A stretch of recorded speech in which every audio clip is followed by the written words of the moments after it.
and the topics we'll be discussing will be Sony's predictions, hopes, dreams. We're going to talk about the fact that Death Stranding is not going to be there, which kind of bums me out more than like anybody else. I don't think anybody can be more anticipating of that game than myself, just because it's Hideo Kojima and you've seen his work with Metal Gear, so you're thinking, dang, he's doing something other than Metal Gear. This might be the second greatest thing to come from somebody, you know, doing a particular franchise for a long time, you know, since Guerrilla Games did like Horizon. And then we're going to talk about Walking Dead Season 3 for Telltale Games, GTA Online Update, Gunrunner, and my personal favorite, Need for Speed Payback. And then we also have some things on the back burner that we want to talk about. We're going to close it out with the fact that Mass Effect Andromeda was only worked on for about a year. And the fact that someone thought they could blackmail Project CD Red on their Cyberpunk 2077 game. Like it had me worried, but at the same time, the fact that they're not giving into it just makes me laugh, because it's like, silly little kid, you can't do this. But let's see. We're gonna start with the Sony press conference. Rob, what do you predict they're gonna show? Since you told me that Death Stranding is not gonna be there. What I think they're going to show this E3. Sony, I feel like Sony's gonna show. Well, let me just say the ones I know will be shown, but they had like no choice. God of War, oh yeah, which is my personal, probably my most anticipated E3 showing out of all the conferences. God of War, Last of Us Part 2. Oh yeah. Yeah, Last of Us Part 2. Now with that, I'm thinking they're gonna show part. You know, of course I want to see gameplay. Yeah. But the way Naughty Dog said that there was really early development when they first showed the TV trailer, I'm thinking we're just probably just get like another trailer. That's my prediction. I would love to see gameplay. If they show gameplay, I would be filled with joy. Right. Right. But if they just show a trailer again, you know, I won't be, you know, I'll still be satisfied. So, what do you hope they show that you feel like they're not going to show? For Last of Us Part 2? Well, no, I mean like just in general, like the whole conference. I mean, do you feel like there's something specific they might show? I mean, that you want them to show, but they're not going to show? Like, nah, they can't talk like that. Something they might show that I think not going to show. You deflect my rage. I've got willpower to spare. I would have said Death Stranding, but they already announced that was going to be E3. That would have been a hit. Like, I wanted to cry when I read that thing. My mind was like, come on, not that game. Like, any game. I would literally take any game other than that. Like, you could take The Last of Us off the board, and I would be like, alright, cool. I'll be content with watching, you know, Death. I'll be content with watching E3 without The Last of Us, but I get Death Stranding. I get to know more about this game, but nope. Right. Not at all. Which is you know it's understandable. I mean, right. You know we know nothing of Death Stranding. Like we know Last of Us Part 2. The Guardian sent me to clean up this mess. But Death Stranding, we have like no gameplay. We just have like 2 trailers. That's gonna be a problem. Begin. Phil basically didn't tell us too much anything. Right. And I remember putting posting on Instagram a couple weeks ago, or back in April, my prediction for Sony. I wanted Spider-Man gameplay, Days Gone gameplay, or a gameplay, maybe both. And then I wanted more Lost Legacy, but I kind of feel like that's not going to be there. Like, I feel like they don't need to put any more into it, but it'd be nice if they put more. And then Sucker Punch, you told me they haven't for Target. Oh, okay. Yeah. And then Sucker Punch, I felt like you said they had a new IP for me, and you said were they the ones who made the Infamous You're series? getting shut down. My will's too strong.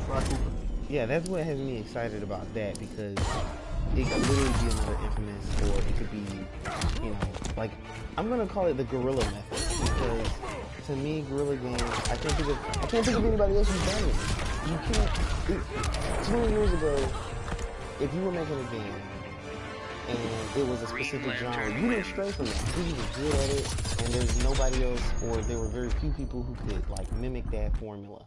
But nowadays, you can go from making a shooter to making a open world action adventure game, and it is like, what?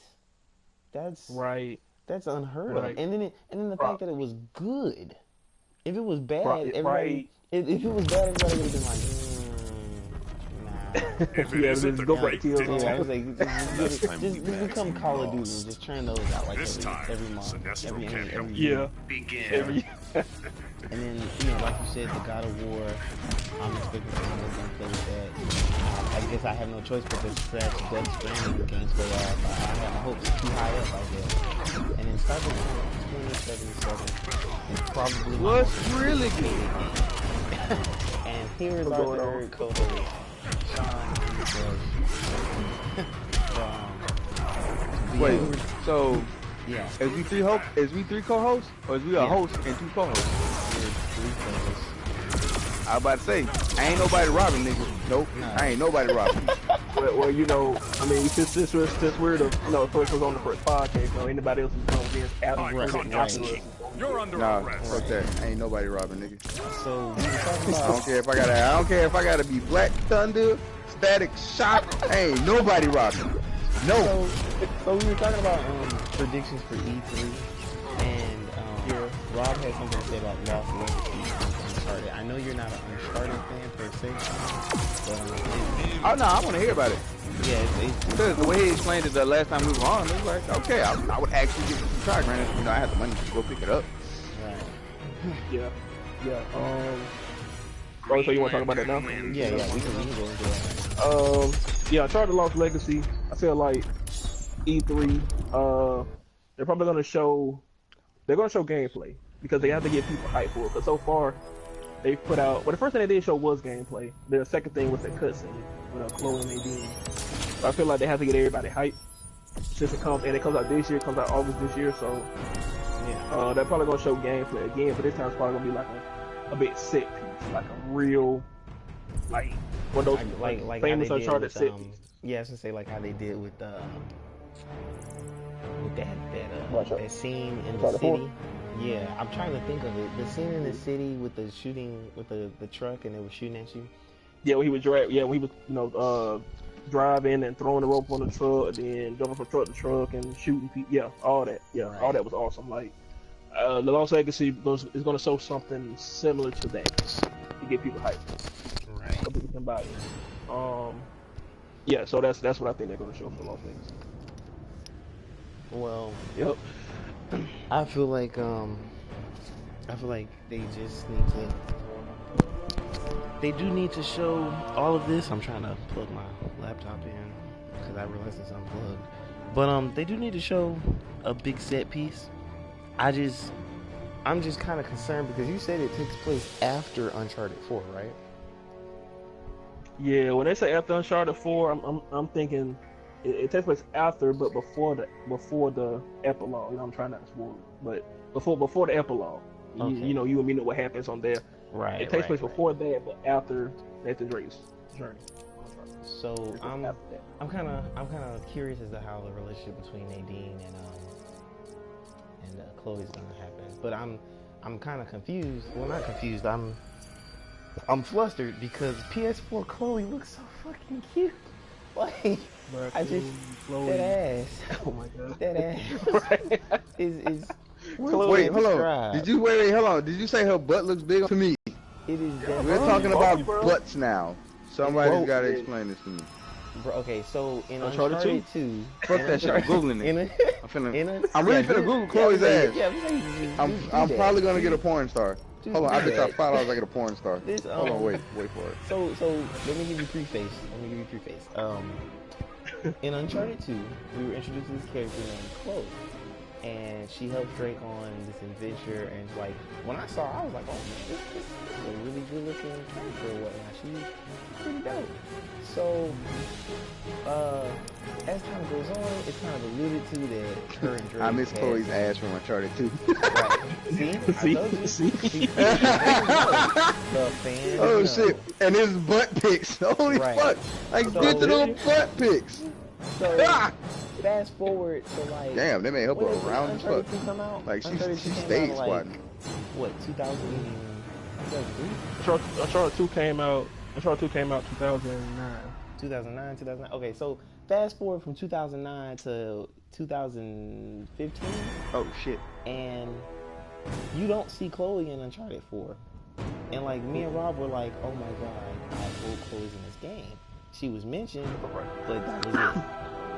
And so when they did the trailer for Lost Legacy, Rob swears up and down that they purposely put that camera on her ass. They did. I swear. And they probably did. Because think about it. The people that make video games, do all this shit, they're the same people as we are. So, you know, motherfuckers know people like Chloe's ass. Man, I'm going to put a shot of Chloe's ass. The fuck? Man, I mean, what? I'm not going to say they didn't do it, but I just feel like... I mean, Sean, you can go watch that trailer. Like, watch that trailer, like, if you got your computer and you like, watch that trailer, and when you watch it, watch what the camera does when she bends down and picks up something. Like, that camera did not have to do that. That camera could have stayed up where it was, but it went down as soon as she picked up something. No, they knew what they was doing. Right. They knew what they really made I'm going to pull it up as soon as they stop shooting at me in Titanfall. Right. So, motherfucker. So let's see. But yeah, so that's my prediction. I'm trying to tell you. Oh, did somebody say it on the chat that ass? Did somebody say? I'm picturing it in my mind because I'm replaying that trailer in my mind, and I'm like, right, like I remember. First time I saw it, I noticed it, bro, because I was like, I said, bro, why did the camera? Because the camera just went down when she picked up something. I said, wait a minute now, and I was like, yeah. Like it was beautiful. It was beautiful, but Sean, do you have any hopes or predictions for E3? Hopes, predictions, and dreams. You know, things that you got our asses kicked. That you so we'll discuss. Are we focusing on Sony's E3? I mean, I don't want to. I mean, that's probably what I'm gonna focus on too. But I've been hearing. I kind of want to see what Microsoft does with the new Xbox. Yeah, we should talk about that because we can because now that information came out about them trademarking Scale Down, in my mind, I'm just thinking to myself, so does this mean that Reverse Flash? Does this mean that Green Lantern reveals the North Star, get your ass back here. Does this Don't. mean that they're gonna have that as their like a surprise or something? Right, because if they're planning on using it as a surprise, that's not really much of a surprise.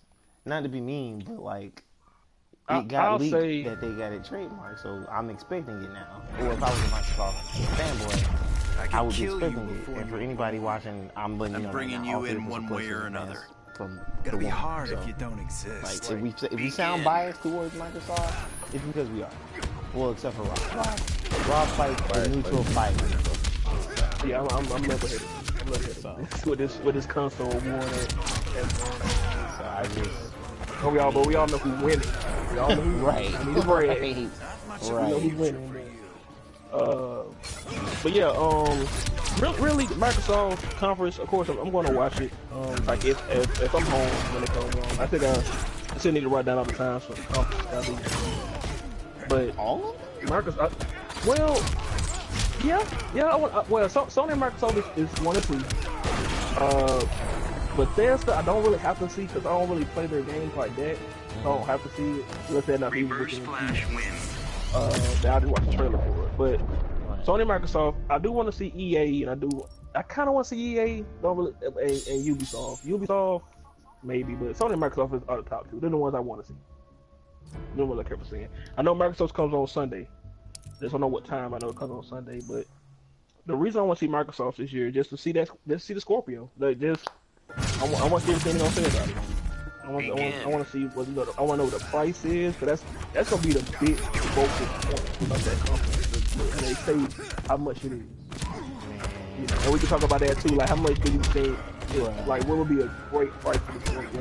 We can talk about that.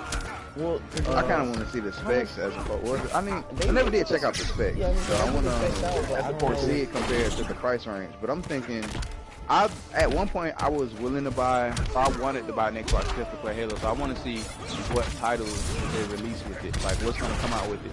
Because a lot of people are probably expecting like a Gears or a Halo, but at this time, well, I don't think Halo is doing anything this year. So I'm trying to see what they come out with, you know, what kind of bundles they offer with it, because you know they're gonna have a bundle. They gonna have some. They're gonna have some game with Scale-down bundle. Release a console. They're making the print right now. I don't know. It might be, man. It might be. They're making the print on that first one, so that when they have that conference, it's back, everybody. Scale-down. Look at the scale-down Scorpio. I mean, that actually sounds pretty good when you say it, like scale-down Scorpio. You're not asses kicked right now.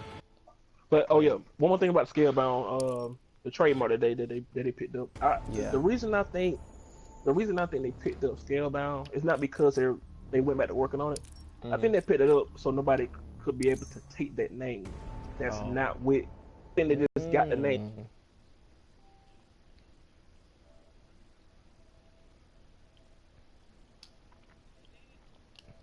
Right. That's what they did. I believe that's why. I believe the reason they got it was nobody else could use. They could just keep that name.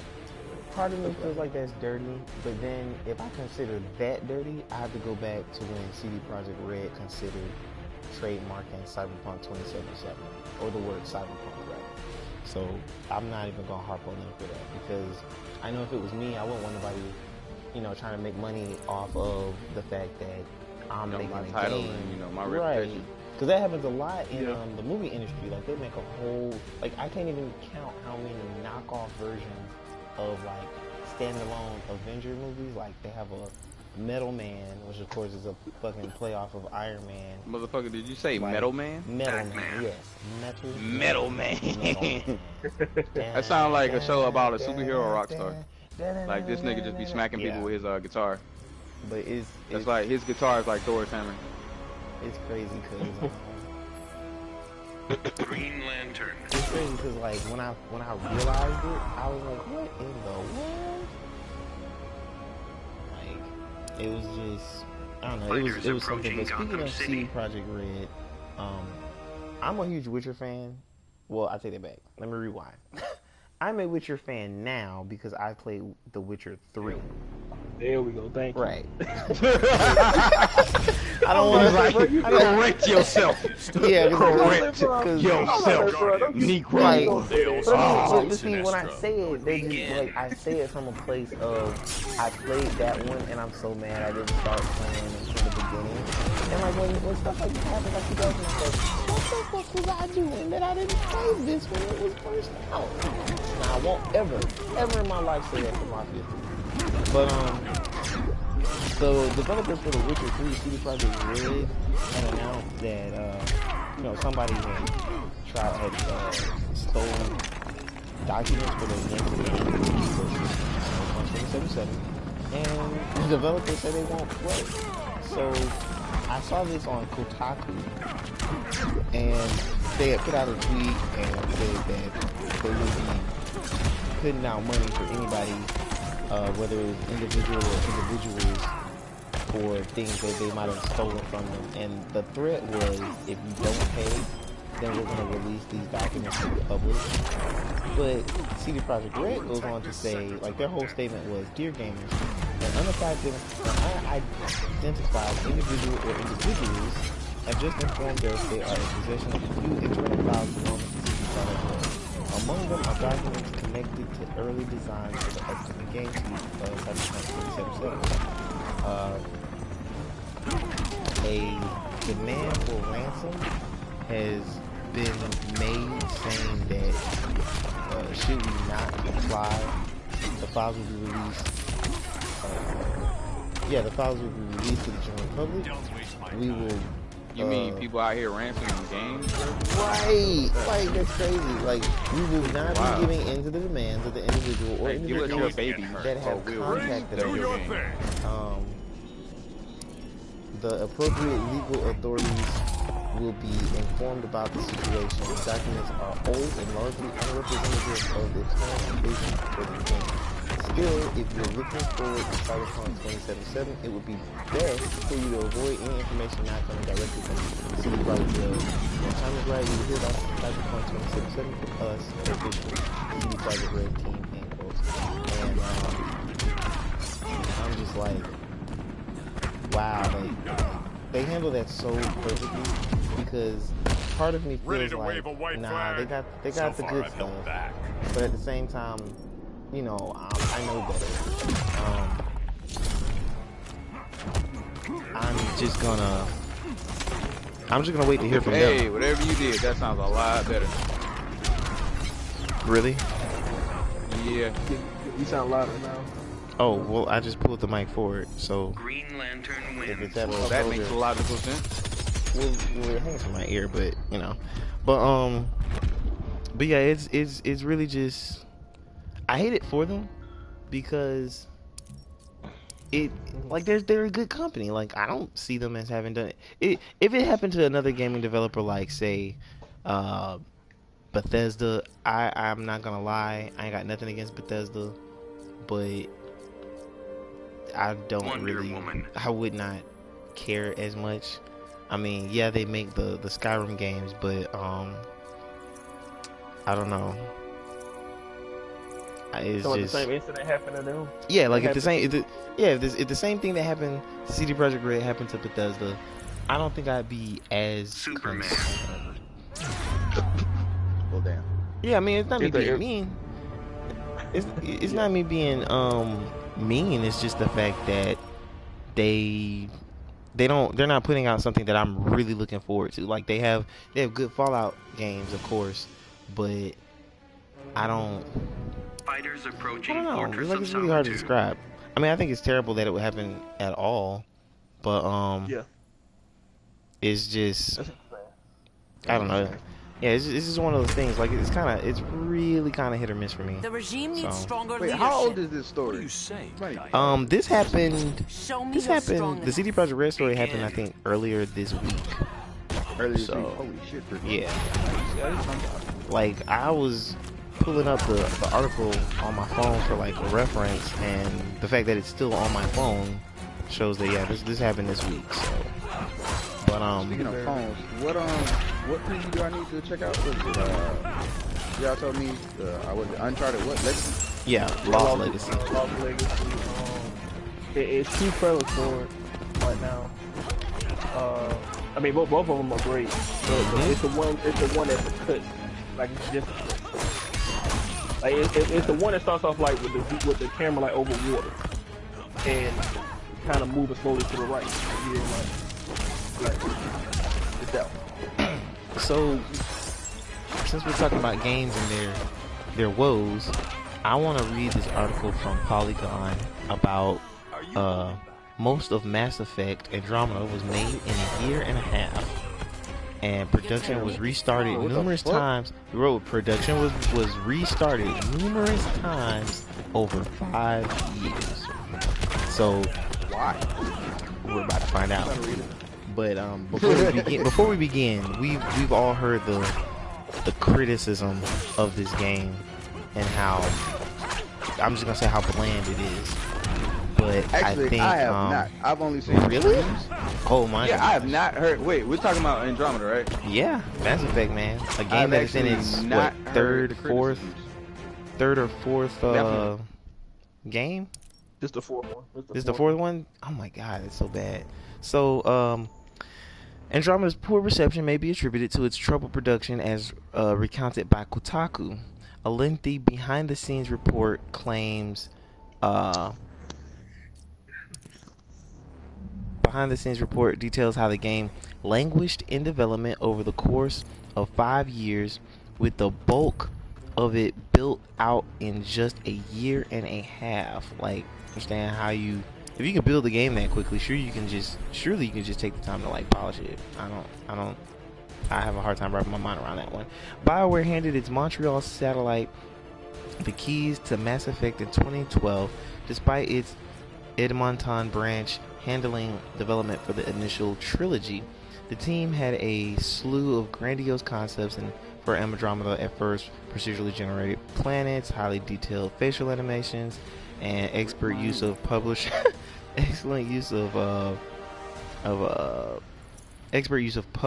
Electronic Arts' powerful Frostbite engine. And each of these proved tricky for the team to implement. However, Frostbite in particular gave BioWare Montreal trouble, in part due to the developers' need to build original features for the game, like its expansive maps and role-playing mechanics that the engine had difficulty handling. Frostbite wasn't built for role-playing games, so Andromeda wasn't the best match for the engine. I have a quote here that says, "Whenever you're trying to do something that fits the engine, vehicles for example, Frostbite handles that extremely well," one designer told Kotaku. But when you're building something that the engine is not made for, this is where it becomes difficult. So, among other problems was the departure of Casey Hudson in 2014. They were the executive producer of the original trilogy and the other key members. With the new team members came countless revisions, and it wasn't until 2015's end, when the game was out of pre-production, that the team dumped the core procedural planet element. Story and cinematic elements also lagged behind in a situation where the underlying tech was still constantly changing, and a troublesome facial animation system led to some infamously poor results. As Kotaku describes, these myriad factors complicated Andromeda's tight production deadline. Much of this bears out in the final product of the launch, which launched to tepid reviews this past March. BioWare has reportedly reconstructed its Montreal arm, with members now assisting the Edmonton studio instead of working on an Andromeda sequel as initially planned. The full report goes further in depth on just how these complications reflect both the unpredictability, trying nature of development, as well as how Andromeda is one particularly complex case. Now, I'm just gonna flat out say that's not an excuse at all. If you knew that this engine couldn't handle something that was brand new, do what most developers do: make a new fucking engine. I mean, you're getting all this money to make a game, and then you realize that the engine isn't useful. Or I'll put it like this: if I tell Rob, who's only been working on trucks all his life, that he needs to work on my Ferrari, and he don't know shit about sports cars, why the fuck would I do that? Like, that's unfamiliar territory for me. Yeah, it's still a car. You want your Ferrari to haul the fucking trailer? Right, no. Right, it's still a car, it's still a vehicle, but you don't... I'll pacify you. You don't call the truck mechanic to work on a sports car. I mean, they're only similar for so long. But at the same time, that team, the Montreal team, they should have said, hey, can we get like a new engine? Because this ain't working so well. Vehicles and stuff are good, but they ended up cutting everything just because they would let that one thing of the game's engine slow them down. And I don't think that's fair. I don't think that's fair to the gamers. I don't think that's fair to the people who worked on the game. I feel like they should have reevaluated what they were going to do, and if that's the case, they should have pushed the game back. They should have pushed the game back and not came out with fucking alternator. Yeah, that's the part. That's the part I wanted to say. Like, why they had to release it? Like, why they just couldn't postpone it? Well, you know what I'm saying? A lot of that comes from like stockholders, and it's still a money game, unfortunately. Stockholders. Yep, that's what it'll always be, between stockholders and businesses and deadlines. Like, you can set a deadline, but like a lot of people don't want to, or they don't have like the option to alter the deadline too much. Like, because they're looking to get that money as soon as possible. Like, I was gonna say, like with Square Enix, when they want to do some shit, if Square Enix want to change some shit, Square is gonna be like, nope, bitch, you gonna wait. Most people don't get that option. Now I don't know understand the mechanics of why Square Enix can do that, but let's just be honest. If Square Enix gonna make you wait, you gonna fucking wait. Well, I think they're their own publisher too. A lot of times you can get away with pushing stuff back if you're also the publisher of your game. Meaning, if I make a game, but I need to go to you to have it published, then you're gonna want me to publish that game at a certain time. But if Rob is making a game and he has the money to like publish it, and he realizes, oh, this feature's not fully fleshed out, let me hold up, then yeah, people are gonna be upset. He might get the Sean Murray treatment and get like death letters and whatnot, but at the same time, you know, he's probably gonna be like, well, fuck y'all, I want to make a good game for y'all. It'll be better to have a good game that's finished and completely fleshed out, story, character, everything, than to have another No Man's Sky or a fucking Call of Duty that nobody wants. Never in life. Yeah, I hope that never happens. Right, like I hope that never happens, because I really love that game, and I know I'm probably gonna catch a lot of flack for that, but I really love it. Like I love the. Okay, I take it back. I love the idea of that game, but the way hell y'all ain't catch this motherfucker. The way it was all executed is just terrible. Just terrible. And then going dark for so long when people were asking for updates, like that was on their head. I am telling y'all, that studio got rich, and they didn't want to be bothered for a long time. I'm telling y'all, because for indie developers made that game, and them motherfuckers charge $60 for it. Has like, nobody ever done that before? Kill this motherfucker! No, not for indie, bro. Not for an indie game. Sean, like what are you playing? Nah, it should be like 20. Indie games, no, well, not 20. Maybe like 30, 40 if it's like maybe 40 if it's a game with a whole ass of motherfucking content. God damn it! How y'all let this motherfucker get back? I counted the shit twice last round. Y'all let motherfuckers. What are you playing, Fuck Sean? you, Ronin. Titanfall. What the fuck else am I playing? What do you think I'm playing, goddamn? So, there's only one game that makes me yell this much. What the fuck? So, now that I'm thinking about it, Crash Bandicoot comes out at the end of June. That game is roughly $40, maybe like $39.99. When that game came out, it had a lot of great features, especially the third installment, like Crash Bandicoot Warped, and I'm pretty sure they charged like $30. I'm not $30 for it.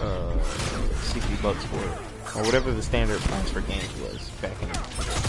I didn't pay attention to it because I was like too young. So now it's fast forward to 2017.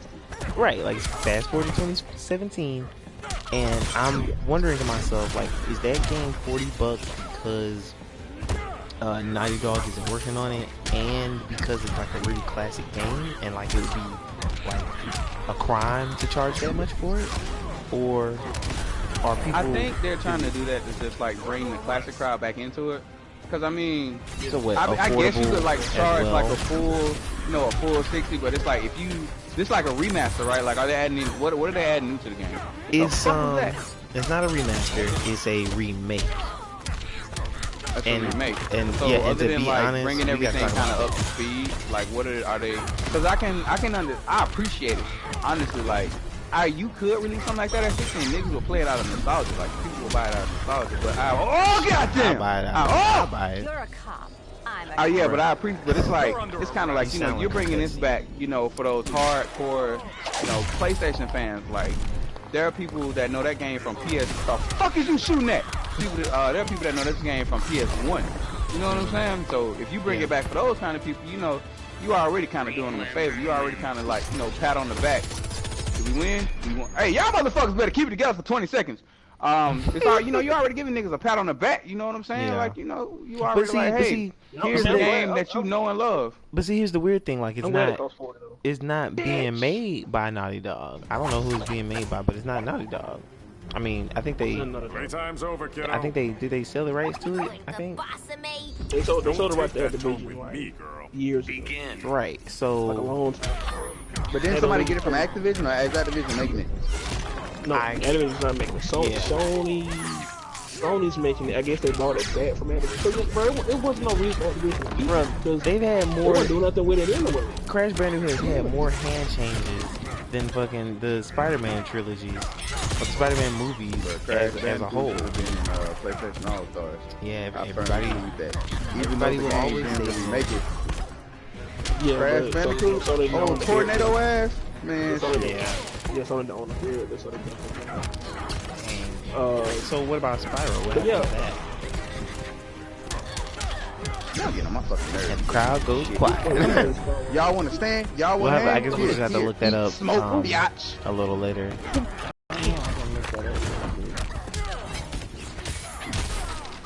I feel like because was it a something? Is something yet? No, something had made Resident Evil. I don't know, bro. Hold on. You gonna look this up for me? I'm looking it up. Spyro the Dragon was made by Insomniac Games. Okay. I think it's been through. I think it's changed hands too, because it says Insomniac Games, Vivendi Games, and Activision. And I hate to say this, but Activision is the place where all games go to die. That's the case, then fuck Destiny 2. We through.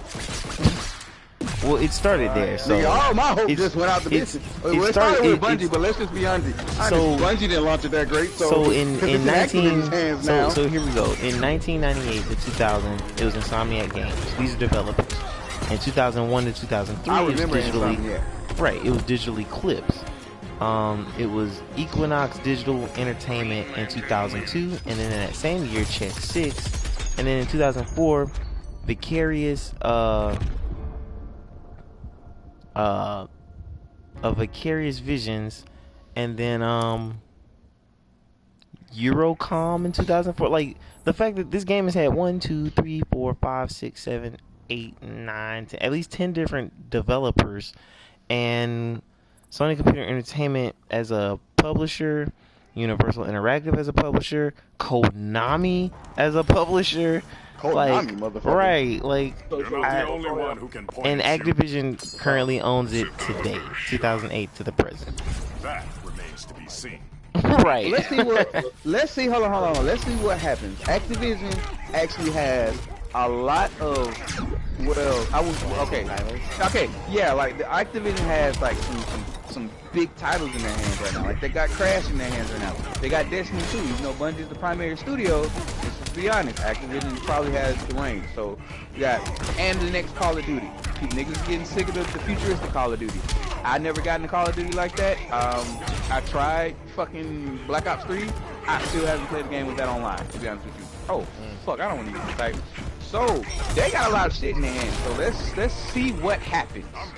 Okay? Because they got 3 games. Wait. Are you trying to say we'll see what happens with Spyro, or are you trying to see what happens with Activision? I say both. Just with Activision period, but definitely with wait, I thought we were talking about Crash. They bringing back Spyro? No, but it made me think about Spyro because they were both around in the same time frame. Right. So Sony got Crash back. They have it back now. Okay. Have it back. Well, I just went on a completely and totally. We just found out that Spyro is owned by Activision because nobody has been talking about Spyro for years. I forgot about the game, regardless anyway. I did not know somebody had made that game. That's the same people who made Ratchet & Clank. I did not know that. Hey, and speaking of Ratchet & Clank was also $40 too when it came out. Let's not forget about that. Right.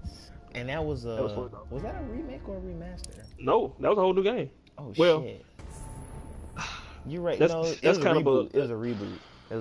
It was a reboot, but it still mirrored the first one a little bit. So still a mirrored. Rebooted remake. That's what I'm gonna call it. Kind of, yeah. But it was built from the ground up. But they charged $40 for it. And it was an amazing game. That game. Right. Begin. So moving forward with that, I'm a Pokemon lover, Yeah. so I'm probably gonna watch it like after it's already aired. But if Nintendo has Nintendo's probably gonna have its own. Oh yeah, Well, they got their own booth and shit. You know what I'm saying? So they're gonna have. They'll probably have a keynote. Probably be a smaller one. Who knows? Maybe it'll be a big one. Right, like I'm hoping to. Well, actually, yeah, I take it back. After last year, I don't know, man. Nah, because after last year, that shit was That shit was as bad as E3 2013, and I will forever use that as like a reference. The year of remakes and remasters. Nobody could make a fucking game for the PS4, and the only thing that you played when you had your PS4 was fucking Shadow of Mordor. Like that was.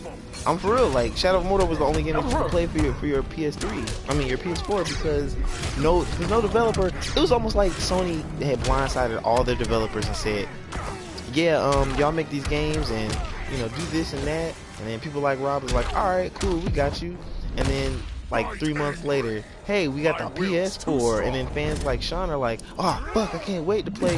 Oh wait a minute, this game comes out on PS3, not PS4. So what am I gonna play in this game again? And then they come out with Shadow of Mordor, and Rob is like, fuck yeah, and then E3 comes and everybody's sitting in their seats excited, wondering what's gonna happen, and then before you know it, it's like a whole bunch of remakes and remasters. I mean, the only good remake out of that, or the remake or remaster, is 2013 GTA 5. Like, I can't think of any other game that was remade for the PS4 that year. Well, did that come the year after? It came in like 2015, didn't it? I think it was either 14 or 15, but it did not happen 13, I don't think. It might have. If it did, those were the only 2 games. No. Last of Us Remastered not come out 2013. No, the Last of Us, the original Last of Us came out 2013. They came out the same year as GTA 5. Both of the games came out the same year. I'll never forget but that. The transition to PS4 didn't come out until the PS4 was already out for like what, a year and a half? Yeah. So when the PS4 came out, man, it was just a really, really terrible shit. The generation started off slow with games. Right. It started off slow. Right. The systems came out before the games. Walk away, Beetle. Before the games. Why would I do Right. that? And basically, so like, when you look at Nintendo and they come out with this smash ass system called the Wii, and you're like, damn, this is good. And then the next year they come out with this other literal smash ass system called the Wii U, and you're like, what the fuck is this? I mean, don't get me wrong, I like handheld. Nintendo has been dominating handheld since probably before I could remember, because the first time I think I had a handheld was like when I was 10. And when have we really had a comparable handheld? Never. I mean, people have tried. The only one who have not tried, had like a Vita or the other joint, right? And I was just PlayStation gonna say they had the PSP and the PlayStation Vita. And while they did come close, while they did come close, I still have both of mine. While they did come close, there's the only regard in which Microsoft is smart. When they be like, you know what, we're not gonna fucking touch that, because we know what our limit is. We may make shitty games. Microsoft had to back out for shitty the players, market altogether. but we're not gonna embarrass ourselves by trying to make a handheld. Our handheld is the fucking mouse and keyboard. So yeah, but no, when it comes to Nintendo and this Pokemon Ultra Sun and Ultra Moon, I don't know how I feel about it, because it's coming a year after the original Sun and Moon, and most people were expecting like remakes of Generation 4 or virtual consoles for Generation 2. And just to give you guys some information about that, virtual console is basically like a download game. So like you don't have a physical copy. It's kind of like how I'm playing GTA. You're slipping, like bro. I can have it on 2 different systems because it's a digital copy. So basically it's a digital copy of Pokemon on my 3DS.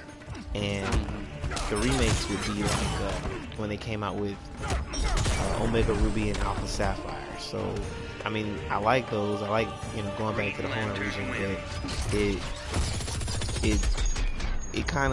it makes me feel like, not necessarily like I got cheated, but it makes me feel like there's going to be information in this game that could have been added to the first one. Not to say that Sun and Moon wasn't good, but like Nintendo barely has anything to offer beyond Pokemon when it comes to their conferences, because their characters don't go to other platforms. They're all in the family, so to speak.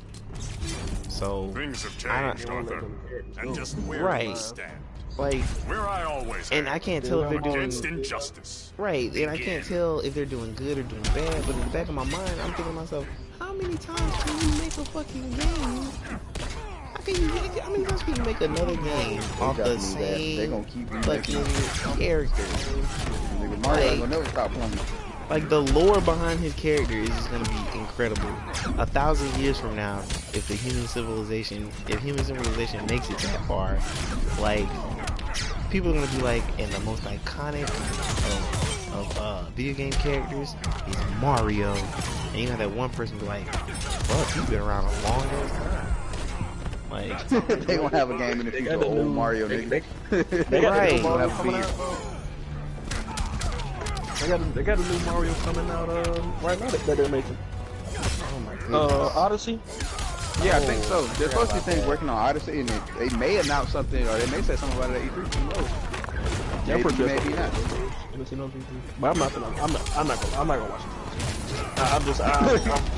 I will if it's not going. I'm gonna try to watch it, but as long as it's not going on, it's probably not. Since it's Nintendo, it's not gonna be going on since doing like the other, No, they never. Or Sony. Yeah, they never overlap each other. Any like three that. of those running at the same time. So Nintendo separate from everybody. Like, we know this. I don't even think they care what everybody else is doing. Like, I feel like they don't, because look at the Wii and the Wii U. Like, they've been focusing on they haven't been focused on high performance gaming, which is where the console, like PlayStation and Xbox, are moving towards high performance gaming. You know what I'm saying? And it's like, weird. And yeah, they make like, they make a better Nintendo console. does not give a fuck about that at all. They make a better console than they do a game, in my opinion, because they're innovative with that. With Nintendo? Yeah. So I feel like if they ever fall on hard times, they could make a really strong console for either PlayStation or Sony.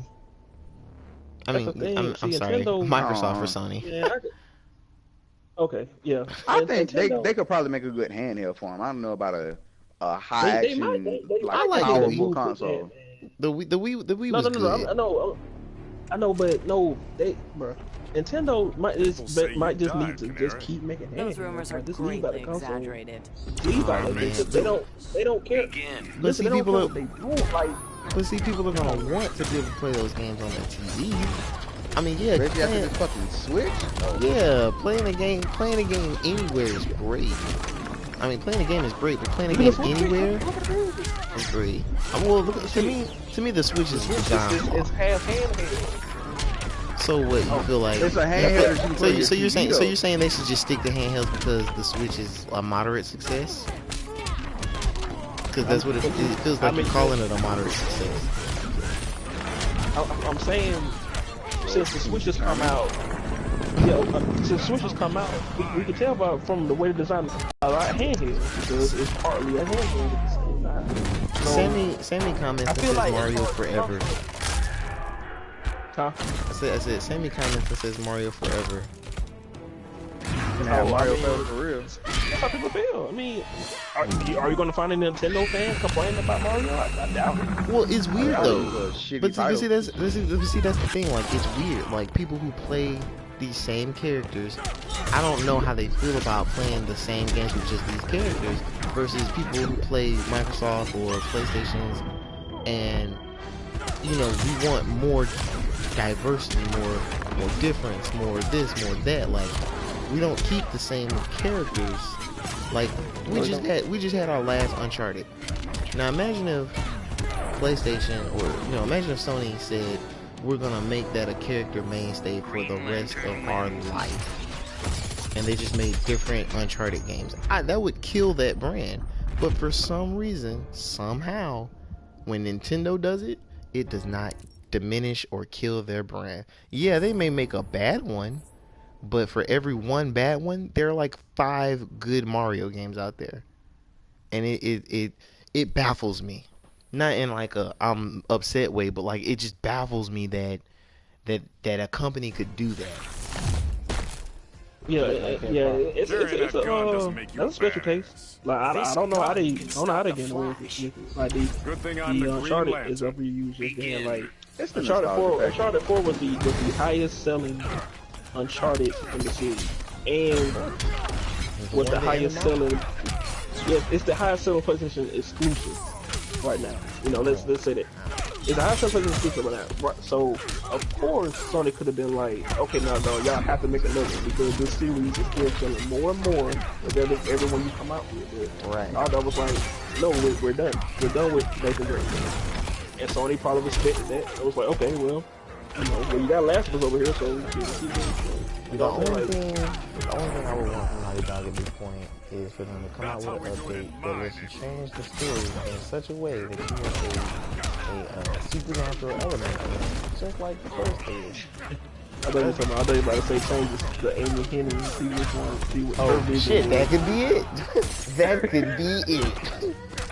Something we might never find out what it. I hope we do. I hope one day we know what it was. Just like we said that about Kojima breaking it. Oh yeah. Not what it is. Man. Yeah. But I never forget. They say the guy Nolan North who plays it. They say they did like 8 months worth of shooting. 8 months worth of shooting before they had to throw all of that away. Oh shit. I wouldn't throw that shit away. That should have been forever on my flash drive. I would just be like, I did this, motherfucker. It's me. Listen. It's in Naughty Dog's flash drive somewhere in that studio. I know it is. that shit is in a vault, just like the Disney Vault movies. Just like the movies, Yeah, and they'd be it's in like, the vault. once it's gone, it'll be locked away in the Disney Vault forever. And then you're like, fuck, Right. I gotta find this damn vault. But Right, but even with Microsoft, I want to say people getting tired of Halo. bro, I believe people are are really getting tired of Halo. Halo. And it's weird because Do you really feel that way? You feel like people are tired of Halo? I agree with them because Halo is more story driven. I didn't reach. It wasn't reach. What was the last one they had? It was Halo. Think you can 5. beat a lantern? I think it's 5. But see, the weird thing to me is Halo does better to me than Call of Duty because Call of Duty has a story, but Halo just has a better story. Call of Duty has better mechanics. Halo, to me, the mechanics of Halo just aren't that strong. So when he says people are tired of Halo, I feel like it's from a story standpoint, and they're like, "All right, we're ready for you to end this shit.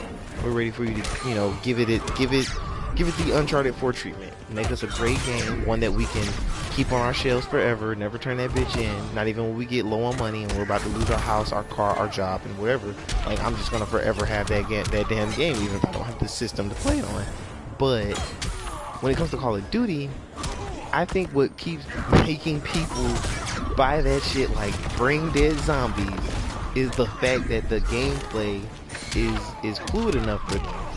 Either that or they just like shooting people. I don't. I think it's the shooting part because the fluidity of the gameplay is about to drop with when we go back to basic movement systems. Well, It's easy to pick up too. right. It's easy to pick up. It is.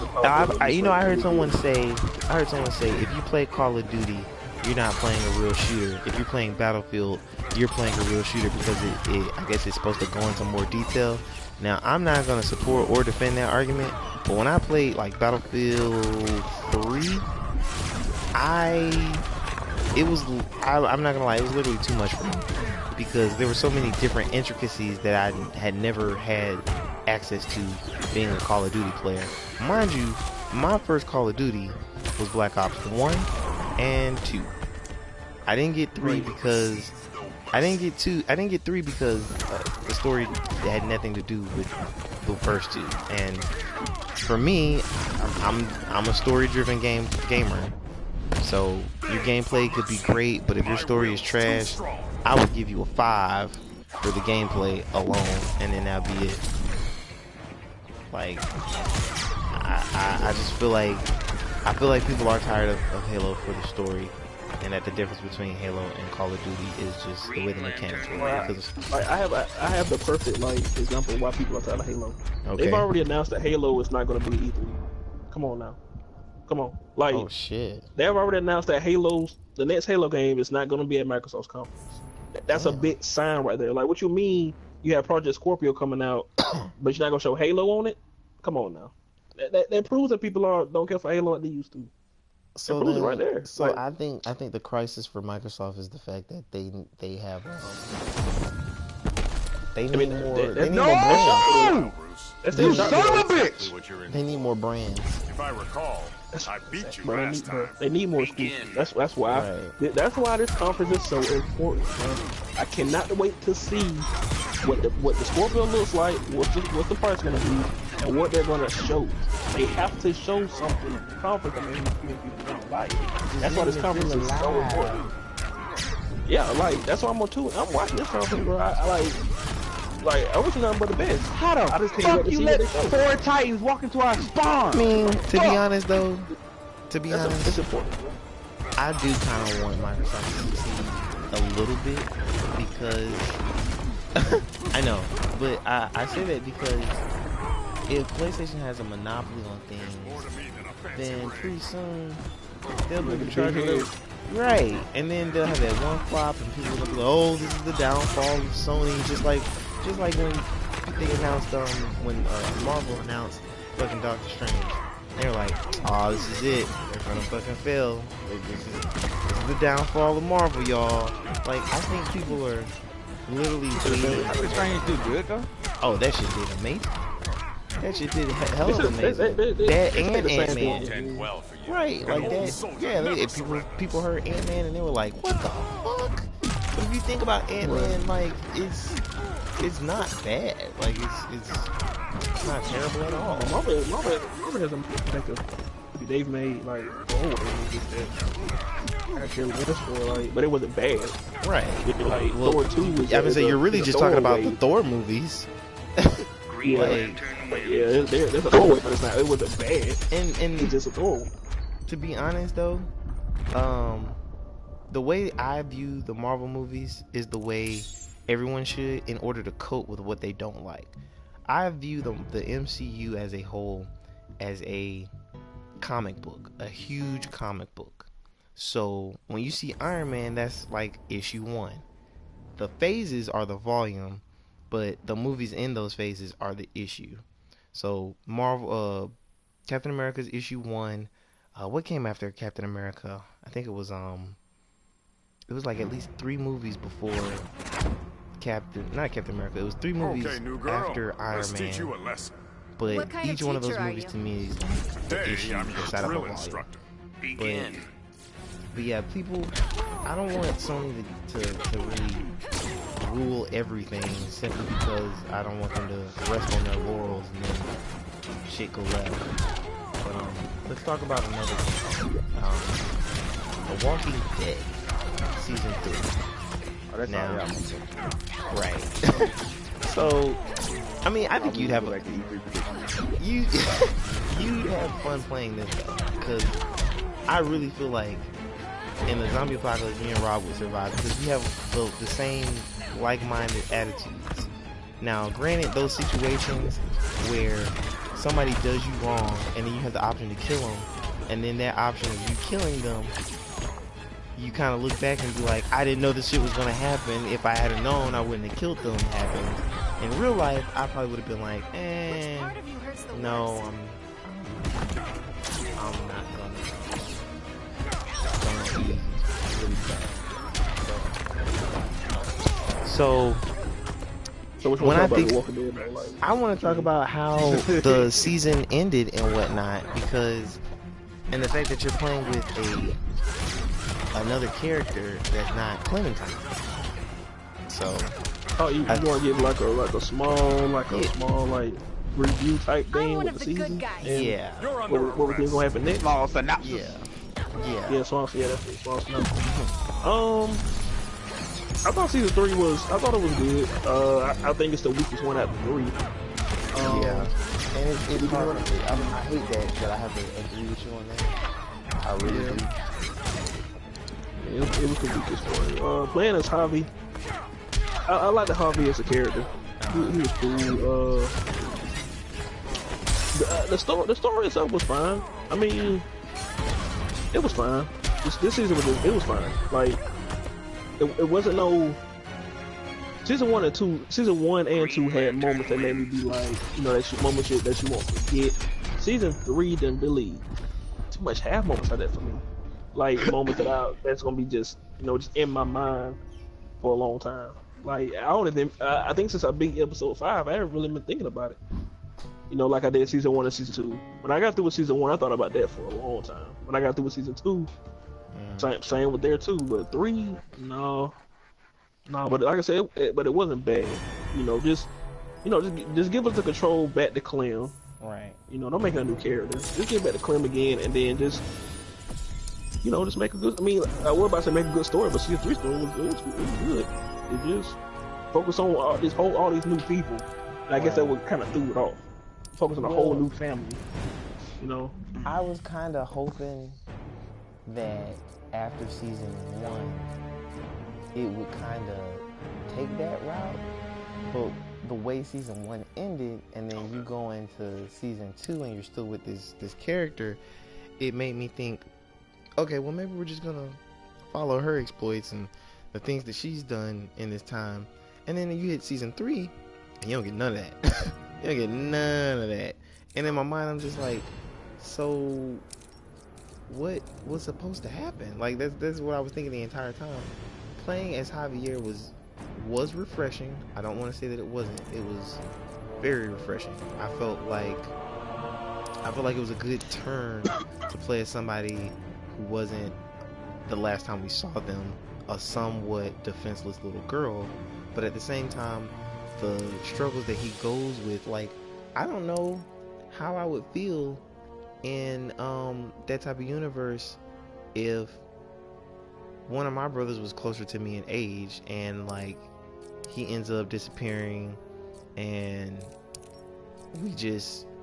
me and his wife end up like having a thing together. Like I have no idea how that would make me feel, because I can't picture it. Now I did like that twist. I like the fact that, you know, those things happen, but overall season 3 felt like it was missing something, and I think you touched on it when you said like the endings. We talked about this like I think earlier this week, and you were like there was no really big twist, and then we go back and we look at the different endings that we didn't get, and we see how more gruesome they are, and then I'm still thinking about it and I was like, they're gruesome, but those endings still weren't that bad. Like season 2 had all the way left or all the way right type of situation, whereas season 1 was just like that shit hit you in the heart so bad, right? Like that was an absolute no-win situation. But it